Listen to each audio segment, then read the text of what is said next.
I'd like to introduce Laurie from the United States, and Laurie has CFS and fibromyalgia. Welcome, Laurie. Thank you, Linda. Could you tell us when you first started to get symptoms? I think in retrospect, it was probably in the beginning of the 1980s. Mm-hmm. I did not get diagnosed until 1998. By that time, I had to quit my job. I could not work anymore. I could not take care of my kids. My husband had quit his job and gotten a job working from the house to help me out. And I was so depressed, I was suicidal. I found a great holistic doctor who helped me immensely, but, I still could not work. I still was in pain. I still was depressed.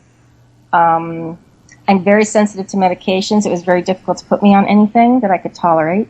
So it was really rough. I mean, even though I felt better seeing her with all the supplements and things she gave me, and even the prescription hormones and things she gave me, I still did not have a life really outside of my house.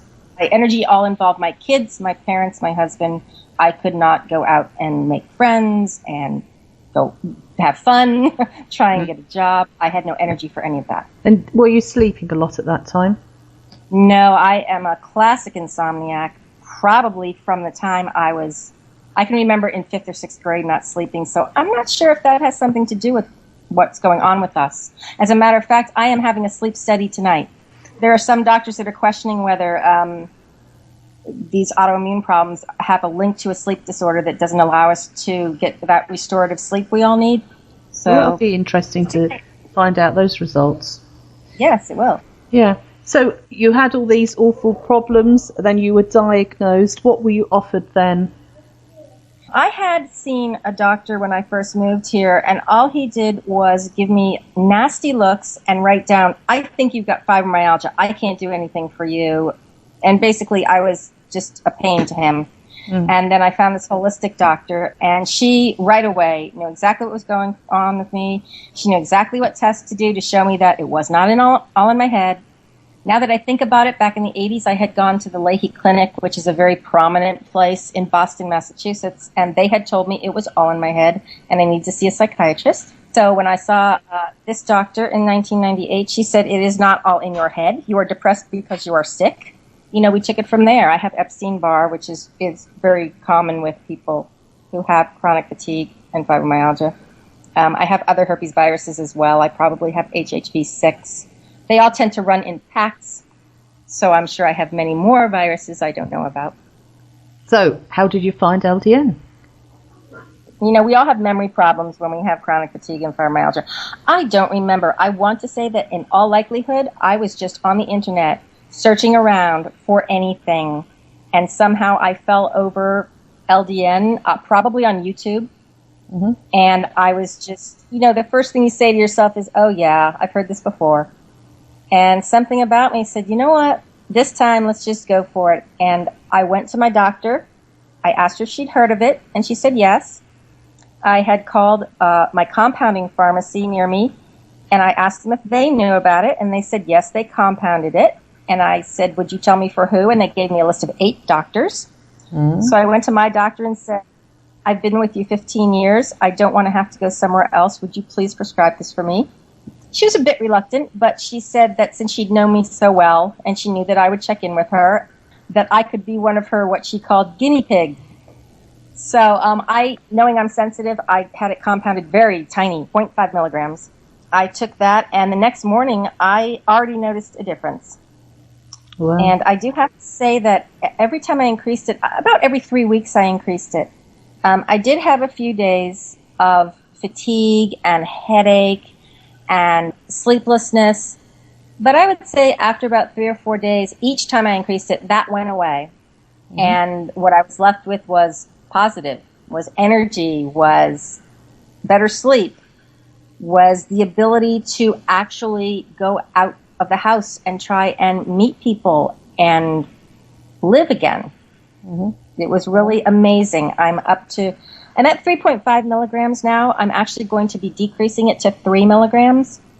I believe that I actually felt better at 3. So, I think that's one of the difficulties for some people is the dosing is very specific for everyone.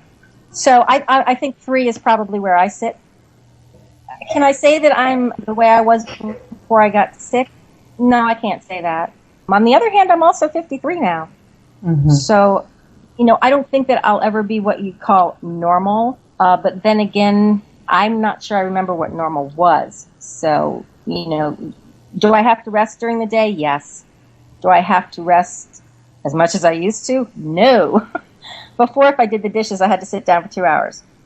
Now I can do the dishes, get the animals fed, go out and take a very light yoga class. That's amazing for me. What about your pain? My pain is, I would say my pain is 90% better. Amazing. Amazing. Are there any other things that you noticed? I would say that, I would not say that my memory is that much better, but I would say that my aphasia is better. I can find words better than I used to be able to.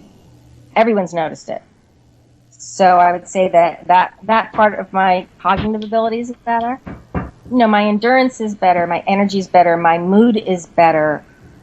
I can't really think of what's not better. There's no way I would stop taking this. No way. Mm-hmm. So what would you say to other people that had the same condition as you and they're probably a little bit wary? I've been working on several friends all over the globe who have what I have or who have MS or whatever autoimmune disease they have. And what I would say to them is, I am the queen of reacting badly to medications.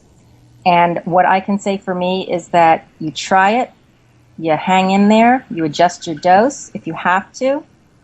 And if you come off of it, whatever bad effect you may have that you don't like goes away. Nothing permanent is done to you. And that I cannot imagine that people would want to take all of the drugs that I've been put on through the years that have made me so much sicker, so much more depressed. I would never, ever say to these people, take LDN, if I did not believe firmly that it will not hurt you. It can only help you. For the few people it doesn't help, oh, well, you tried. Mm-hmm. But for the vast majority of people, there's improvement. Whether it's people saying, I'm like I was when I was 25, or people like me who say, I have a life outside my house now. Mm-hmm. There's improvement. Some of it good, some of it great. Well, that is fantastic. Thank you very much for sharing your story with us. I really do appreciate it. Is there anything else you'd like to add? It's very frustrating to me that so many people, so many doctors, I guess, will not try this because there are no studies. I understand that, pharmaceutical companies don't want to fund studies they can't make money off of. It's a business thing. I get that. But I do think it's unfair that people aren't given this option, that it's so difficult for people to get this drug. If I had known about this drug 10 years ago, who knows what things might have righted themselves that at this point I can't write.